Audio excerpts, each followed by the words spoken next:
오늘은 부부의 역할 중에 서로 사랑하라입니다. 어느 목회자 세미나 때에 강사님이 재미있는 일을 목사님들께 시켰습니다. 목사님 부부부터 성경적으로 목회해야 행복하다고 말씀을 증거하였습니다. 그래서 아내에게 사랑한다고 고백하느냐는 말씀을 하시더니 지금 휴대폰들을 꺼내십시오. 그리고 아내에게 사랑합니다 라고 고백하라고 말하였습니다. 그런데 한 목사님이 나는 절대 못해, 할 수가 없어, 계속 거부하는 것입니다. 안 돼, 난 못해. 그러니까 함께 옆에 있었던 목사님들이 응원을 하는 거예요. 응원을 하면서 한번 해보라고 말이죠. 사랑해, 사랑해 한번 외쳐보라고 계속 응원을 하였습니다. 연세 드신 목사님은 저녁을 귀에 갖다 대어주면서 말을 하라고 말하였습니다. 그랬더니 여보, 내다, 사, 절대 못해. 그러다가 다시 용기 내서 말하더니 사찰집사 있나? 이렇게 말하였다고 합니다. 남편을 사랑하고 아내를 사랑하는 것을 몰라서 못하거나 안 하는 것은 아닐 것입니다. 그동안 우리는 사랑하라는 말씀을 수없이 들었습니다. 귀에 딱지가 안 들 정도로 수없이 들었습니다. 팬인가 제자인가의 저자 카일 아이들먼 목사가 초년 목회 시절에 신방 같은 일을 그 책에 써 놓았습니다. 어느 한 노부부 가정을 신방하였는데 남편이 암으로 투병하는데 몸이 너무 쇠약해질 때였습니다. 그때 침대 옆에 성경을 찾아 읽고 기도를 시작하려는데 코를 찌르는 악취가 풍겨왔습니다. 왜냐하면 몸이 약해지니까 배변을 제대로 조절을 못하니까 용변을 본 것입니다. 이 목사님의 기도를 시작했는데 상황이 이러하니까 그냥 예수님의 이름으로 기도합니다. 짧게 기도를 하고 난 다음 예배를 마쳤습니다. 방에 나와 어떻게 할지를 몰라 아주 힘들어 하는데 아내가 방 안에서 남편의 기저귀를 갈아주고 창문을 열고 환기를 시켜놓고 거실로 나왔습니다. 그때 그 아내가 어쩔 줄을 몰라 하는 초년 목회자인 목사 내를 보며 살며시 웃으면서 말했습니다. 아플 때나 건강할 때나 순종하고 사랑하겠다고 약속했지요. 지금이 그런 상황일 뿐입니다. 우리는 모두 서약한 사람들입니다. 무엇을요? 결혼할 때 어느 때나 순종하고 사랑하겠다고 말입니다. 그 말의 구체적인 의미가 무엇입니까? 남편이 승진할 때나 해고할 때나, 아내가 임신할 때나 혹 유산을 하였을 때나, 집을 구입할 때나 집을 팔고 좀 더 싼 집으로 이사할 때나, 근사한 식당에서 외식할 여유가 있을 때나, 한 주 내내 라면만 끓여 먹을 그런 상황 가운데 있을 때나, 많은 돈을 모았을 때나, 카드 연체가 되었을 때나, 건강할 때나, 늙어서 휠체어를 타고 휠체어 신세를 질 때나, 모든 상황에서 순종하고 사랑할 것이라고 서약하였습니다. 그런데 이 서약을 잊어버리니까 싸우는 거예요. 어렵고 힘든 일이 생기는 것입니다. 이 서약을 기억한다면 싸울 수 없겠지요. 그렇겠지요? 그러나 그런 서약을 하고도 부부 사이에는 쉽지 않습니다. 순종하고 사랑해야 하는 것을 알지만 말이죠. 많은 부부가 싸우는 것이 정상이라고 생각하고 있습니다. 어떻게 안 싸우고 삽니까? 그런데 그 생각이 어디서부터 오는지 잘 분별하셔야 합니다. 부부 사이가 왜 이렇게 힘이 드는 것입니까? 누구라도 부부 사이가 쉽지 않습니다. 싸우고 삽니다. 깨어진 가정도 있고 깨어진 부부도 있습니다. 심각한 정신적 고통을 느끼면서 살아가는 부부들도 있습니다. 이 관계가 깨어진 이유가 무엇일까요? 왜일까요? 그 뒤에 사단이 조종하고 있기 때문입니다. 하나님이 우리를 에덴 동산에서 아담과 하와를 맺어주실 때 부부싸움이라는 개념은 없었습니다. 에덴 동산에서 천국 같은 삶을 사는 것이 하나님의 계획이었습니다. 그러나 부부가 갈등하고 싸우고 깨어진 이유는 아담과 하와가 선악과를 따먹고 난 다음에 일어난 일입니다. 처음 아담에게 하와를 주었을 때 하와 보기를 인내 뼈 중에 뼈요 살 중에 살이로다. 창세기 2장 23절에 고백했습니다. 아담의 눈에 하와가 나무로 여기지지 않았습니다. 온전히 자기 자신입니다. 그랬던 관계입니다. 그런데 선악과를 따먹고 난 뒤에 아담의 눈에 하와가 전혀 다르게 보이기 시작한 것입니다. 아담은 하와를 그 여자라고 3장 12절에 말했습니다. 뼈 중에 뼈, 살 중에 살이었습니다. 그런데 그 여자가 이렇게 말했던 것입니다. 그 여자가 잘못했기 때문에, 그 여자가 나에게 이 열매를 따먹었기 때문에, 그 여자가 나에게 못되게 잘못했기 때문에 이렇게 잘못된 것입니다. 이렇게 말해주는 것입니다. 엄청난 차이가 생긴 것입니다. 부부 사이에 문제가 생겼습니다. 그것은 어떤 것입니까? 서로 잘못한 죄 때문입니다. 부부 사이를 깨뜨리려는 사단의 전략을 잘 알아야 합니다. 사단은 온 인류가 하나님을 떠나 멸망하기를 원했습니다. 요한복음 10장 10절을 다 함께 읽겠습니다. 시작. 도둑이 오는 것은 도둑질하고 죽이고 멸망시키려는 것뿐이요 내가 온 것은 양으로 생명을 얻게 하고도 풍성히 얻게 하려는 것이라. 그렇습니다. 교회의 원형을 깨뜨렸습니다. 교회의 가장 기본 단위이자 최소 단위는 가정입니다. 그리고 가정의 중심은 누가 뭐래도 부부입니다. 그래서 사단이 남편과 아내 사이를 치는 것입니다. 우리가 부부싸움을 왜 합니까? 부부싸움이 당연해서인가요? 안 그렇습니다. 그 뒤에 사단이 초종하고 있는 것을 우리는 알아야 됩니다. 분별력이 있어야 하는 것입니다. 앞으로 부부 문제는 계속해서 심각해질 것입니다. 아마 우리가 상상도 못하는 사회를 경험하게 될 것이라 생각됩니다. 그래서 부부 문제는 지금보다 훨씬 더 심각해질 것입니다. 그래서 배우자를 볼 때 어떻게 해야 됩니까? 예수님을 먼저 바라보아야 합니다. 히브리서 12장 2절에 보면 믿음의 주요 또 온전하게 하시는 이인 누구를 바라보자? 예수를 바라보자. 예수님을 바라보셔야 하는 것입니다. 여러분, 예수 그리스도는 어떤 분이십니까? 우리를 구원해 주신 구원자이십니다. 그분이 나를 구원해 주셨고 우리 부부 사이도 구원하시고 가정도 구원하시고 국가도 구원하시고 민족도 구원해 주실 수 있는 분이십니다. 부부 문제는 구속의 문제입니다. 예수를 믿고 진정으로 구원받았다면 아내가 아주 귀하게 보일 것입니다. 구원은 단순히 천국에 가는 것만 말하는 것이 아닙니다. 우리 모든 삶에 대한 구원입니다. 할렐루야. 남편과 아내의 관계는 우리 삶의 가장 중요한 관계입니다. 예수를 믿고 구원을 받았다면 남편과 아내 사이도 구원을 받아야 합니다. 우리가 배우자를 볼 때 예수님의 보는 눈을 가진다면 예수님께서 우리 가정을 놀랍게 구원해 주실 것입니다. 남편과 아내의 관계를 예수님께서 놀랍게 치료해 주시고 온전히 해결해 주실 것입니다. 할렐루야. 아마 어떤 분들은 믿어지지 않겠습니다. 정말 그렇게 간단한가요? 예수님만 바라보시면 진짜 우리의 문제가 해결될 수 있을까요? 선뜻 이해가 안 되는 분들도 있을 것입니다. 어떤 젊은 부부는 이렇게 말했답니다. 예수님이 아기를 낳아봤어? 예수님이 결혼을 해봤냐고? 우리 문제를 이해할 수 있겠어? 정말 예수님이 아이를 왜 안 길러봤을까요? 저와 여러분의 기록이 있지 않습니까?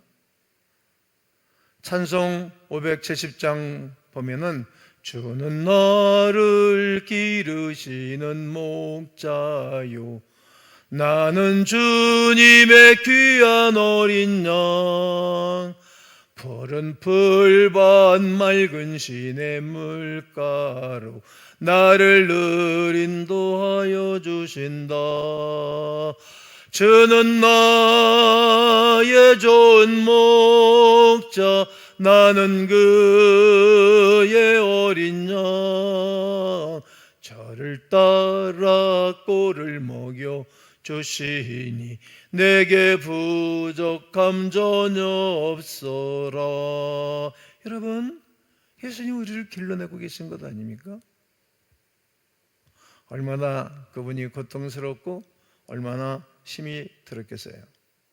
정말 예수 그리스도께서 우리 가정, 자녀, 부부의 문제를 해결해 주실 수 있을까요? 있습니다. 물론입니다. 11에서 12장 1절을 다 함께 읽겠습니다. 시작. 이러므로 우리에게 구름같이 둘러싼 허다한 증인들이 있으니 모든 무거운 것과 얽매이기 쉬운 죄를 벗어버리고 인내로서 우리 앞에 당한 경주를 하며 반드시 기억할 것이 있으면 어떤 것입니까? 많은 증인들이 우리를 바라보고 있다는 거예요. 오늘 예배당에 나와서 예배드린 여러분들 서로 보고 계시지 않습니까? 그 허다한 증인들입니다. 우리가 왜 결혼식 할 때 증인 앞에서 이런 말을 씁니까? 부모가 증인이고 가족이 증인이고 친구가 증인이고 오신 모든 지인들이 증인이 아니겠습니까? 허다한 증인 앞에서 우리가 결혼식을 하듯이 예식을 하는 것처럼 말이죠. 허다한 증인들이 우리를 바라보고 있는 것입니다. 히브리서를 기록한 저자가 태필자가 이 말을 하고 있는 것입니다. 분명히 명심해야 할 것이 있습니다. 예수 믿는 성도의 삶입니다. 여러분, 예배를 드리시는 것도 혼자 있는 어떤 순간에도 명심해야 할 것은 수많은 증인들이 보는 앞에서 말하고 행동하고 있다는 사실입니다. 그렇다면 우리가 어떻게 죄를 지을 수 있겠습니까? 예수 믿는 사람은 죄 지을 수 없습니다. 많은 증인 앞에 서는데 어떻게 죄를 짓고 살 수 있겠습니까? 힘들 때도 있고요, 위험한 고비도 있고, 우리의 믿음의 길을 인내하고 계속할 수 있는 이유는 우리를 응원하고 있는 분들이 많이 있다는 거예요. 저는 예수님 믿고 외로운 시간들을 몇 년 지났는데 언제가 깨달았어요. 나에게는 수많은 가족이 생겼구나. 이게 다 증인들입니다. 나의 가족들이라는 말입니다. 우리를 환호하고 박수 쳐주는 사람들이 있는데 우리가 어떻게 믿음의 길을 포기할 수 있겠습니까? 많은 분들이 바라보시고 지금도 박수를 쳐주면서 손을 들어주고 하늘을 해주면서 응원하고 계신 분들이 계신 것입니다. 제가 신학 공부를 할 때 신학을 그만둬야 되겠다는 생각을 가졌던 때가 잠깐 있었습니다. 근데 왜 이런 어리석은 생각을 먼저 했을까요? 이유가 있었습니다. 첫째는 하나님께 너무 송구하고 죄송스러웠습니다. 하나님이 말씀하시고 응답하셔서 시작했는데 하나님을 서운해드리는 격이 되지 않습니까? 두 번째는 우리 고향 성도들이 다 좋아하셨고 축구해 주셨어요.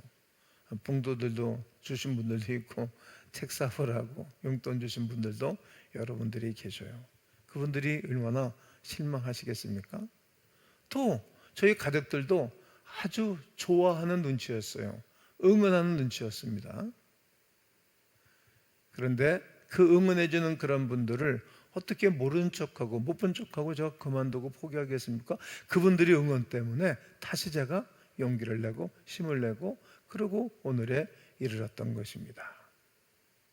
여러분, 우리를 바라보고 응원하는 수많은 증인들이 있습니다. 사람들이 쳐다보는 것보다 더 중요한 것을 또 의식하게 되었습니다. 더 분명하고 강력한 눈빛 말이죠. 바로 예수 그리스도의 눈입니다. 그분이 나를 바라보고 있다는 거예요. 우리를 일평생도록 바라보고 계실 거예요. 히브리서 12장 2절에 어떻게 이어집니까? 믿음의 주요 또 온전하게 하시는 이는 누구를? 예수를 바라보자. 여러분, 예수를 바라보자 이 말씀에 주목하셔야 됩니다. 예수를 먼저 바라보는 것입니다. 그리고 아내를 바라보는 것입니다. 예수님을 먼저 바라보는 것입니다. 그리고 남편을 바라보는 것입니다. 예수님 먼저 바라보는 것입니다. 그리고 사람을 바라보는 것입니다. 여기에 답이 있습니다. 사람들이 보는 것은 외적인 모양과 외적 행동만 볼 뿐입니다. 그러나 내 안에 예수님이 들어와 계십니다. 내 마음과 내 생각까지 다 알고 계십니다. 사람들의 눈이 중요합니까? 내 안에 계신 예수님이 바라보시는 눈이 더 중요한 것입니까? 당연히 예수 그리스도이신 줄로 믿습니다. 히브리서 12장에서 허다한 증인 이후에 예수님이 말씀하신 핵심이 무엇입니까? 많은 증인을 의식하고 내 안에 계신 예수님을 안다면 우리가 부부생활, 가정생활 어떻게 무성의하게 할 수 있겠습니까? 순종하고 사랑하는 것이 어렵겠습니까? 가능하겠지요. 완전히 변화하고 바뀌게 될 것입니다. 예수님을 바라본 눈을 뜨게 되면 우리의 삶 전체가 바뀌게 됩니다. 우리의 부부 생활도 마찬가지입니다. 여러분과 제가 천국에 갈 때 어떤 마음이 들지 바라보며 생각하며 살아야 됩니다. 천국에 갈 때에 어떤 마음이겠습니까?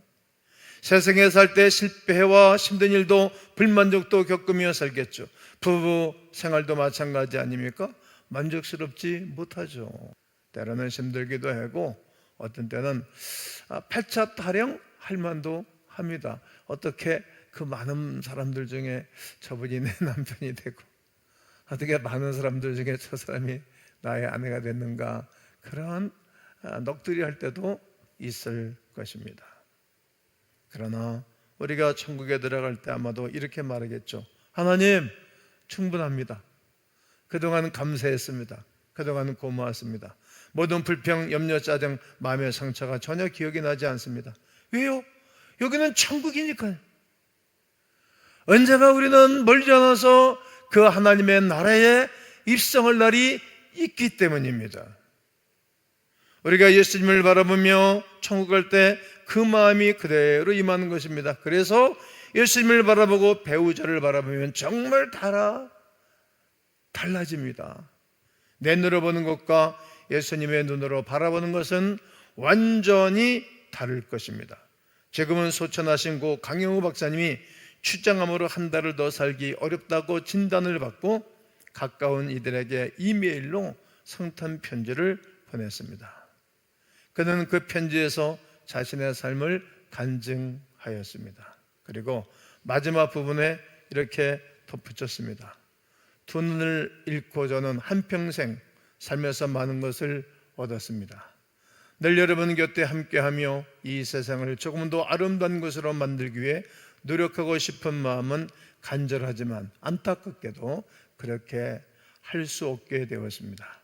최근 수술과 검사를 받았으나 앞으로 제게 허락된 시간이 길지 않다는 것이 의료진의 진단입니다.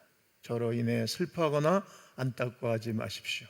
아시다시피 저는 누구보다 행복한 사람이 아니었습니까?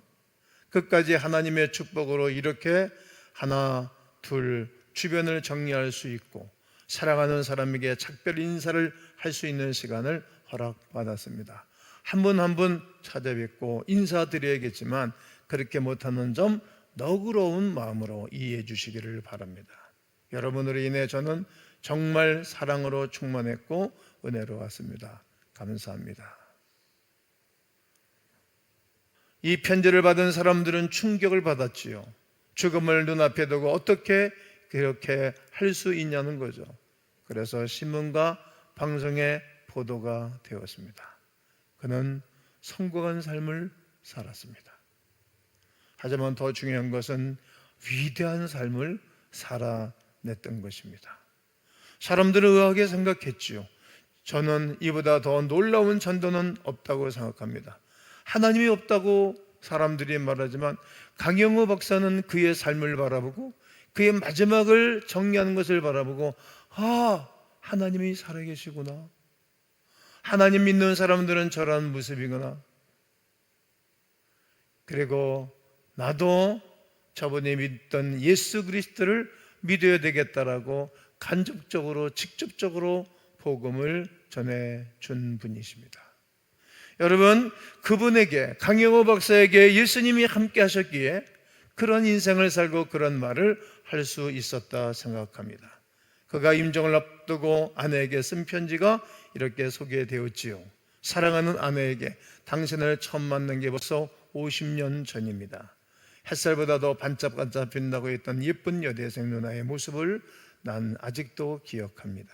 손을 번쩍 들고 나를 바래다 주겠다고 나섰던 당돌한 여대생, 당신은 하나님께서 나에게 보내주신 날개 없는 천사였습니다. 더 오래 함께 해주지 못해 미안합니다. 내가 떠난 후 당신의 외로움과 슬픔을 함께 해주지 못할 것이라서 나의 어둠을 밝혀주는 촛불, 사랑합니다, 사랑합니다, 사랑합니다. 그리고 고마웠습니다.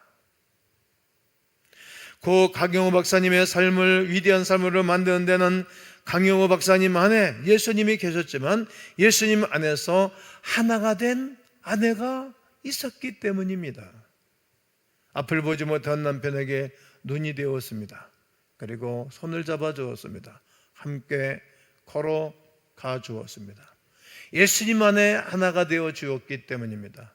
추장함으로 투병하는 남편이 행복하다고 고백할 수 있도록 해 주었습니다. 도대체 그의 아내는 어떻게 그런 삶을 살 수 있었을까요? 역시 예수 그리스도이십니다. 예수 안에 있었고 예수님이 그의 마음 가운데 계셨기 때문입니다. 나는 우리 안에 계신 그 예수 그리스도를 우리가 눈으로 보는 귀한 시간이기를 간절히 원합니다. 여러분, 정말 예수님 영접하셨습니까? 예수 그리스도께서 여러분들의 죄를 용서해 준 것을 믿어지십니까? 여러분 대신 십자가에 죽으신 예수 그리스도, 그리고 여러분 안에 계신 그 예수 그리스도가 변함없이 여러분들을 응원하고 계시고 함께하고 계신 것을 고백할 수 있으십니까? 여러분을 끝까지 기다리시고 참아주시는 예수 그리스도가 오늘 여러분의 주인이 되셨으면 좋겠습니다. 요한복음 1장 11절 12절에 자기 땅 위에 자기 백성들이 영접하지 아니하였으나 영접하는 자 곧 그 이름을 믿는 자들에게는 하나님의 자녀가 되는 권세를 주셨으니, 로마서 10장 10절과 13절에는 사람의 마음으로 믿어 의에 이르고 입으로 신하여 구원에 이르느니라. 누구든지 주의 이름을 부르는 자는 구원을 받으리라. 여러분, 이 구원의 은총을 누린 사람들은 누구든지 사랑할 수 있고 누구든지 품어낼 수 있고 누구든지 손을 잡고 이 땅을 살아갈 수 있는 것입니다. 순종하지 못할 남편이 어디 있겠고 사랑하지 못할 아내가 어디 있겠습니까? 예수님 믿고 바라면 되면 가정의 문제가 될 것이 뭐가 있겠습니까? 예수님 잘 믿을 때 여러분들의 가정이 행복한 가정이 될 것입니다. 그런 가정으로 세워져야 할 것입니다. 하나님의 형상이 회복되기 때문입니다. 예수님의 눈을 가지시기를 간절히 원합니다. 창세기 1장 20절과 27절을 다 함께 한번 읽겠습니다. 시작. 하나님이 이르시되 우리의 형상을 따라 우리의 모양대로 우리가 사람을 만들고 그들로 바다의 물고기와 하늘의 새와 가축과 온 땅과 땅에 기는 모든 것을 다스리게 하자 하시고, 하나님의 자기 형상 곧 하나님의 형상대로 사람을 창조하시되 남자와 여자를 창조하시고, 고린도후서 4장 4절입니다. 그 중에 이 세상의 신이 믿지 않는 자들의 마음을 혼미하게 하여 그리스도의 영광의 복음의 광채가 비치지 못하게 하미니 그리스도는 하나님의 형상이니라. 갈라디아서 4장 19절입니다. 나의 자녀들아, 너희 속에 그리스도의 형상을 이루기까지 다시 너희를 위하여 해산하는 수고를 하노니. 그리스도 예수 안에서 여러분들이 하나 되시고, 그리고 예수님 바라보고 아내를 바라보시고, 예수님 바라보시고 남편을 바라보시고, 예수님이 나를 바라보신 그 눈으로 모든 가정의 식구들을 대함으로 아주 행복한 가정, 사랑의 가정, 은혜로운 가정 되시기를 주 예수 그리스도의 이름으로 축원합니다.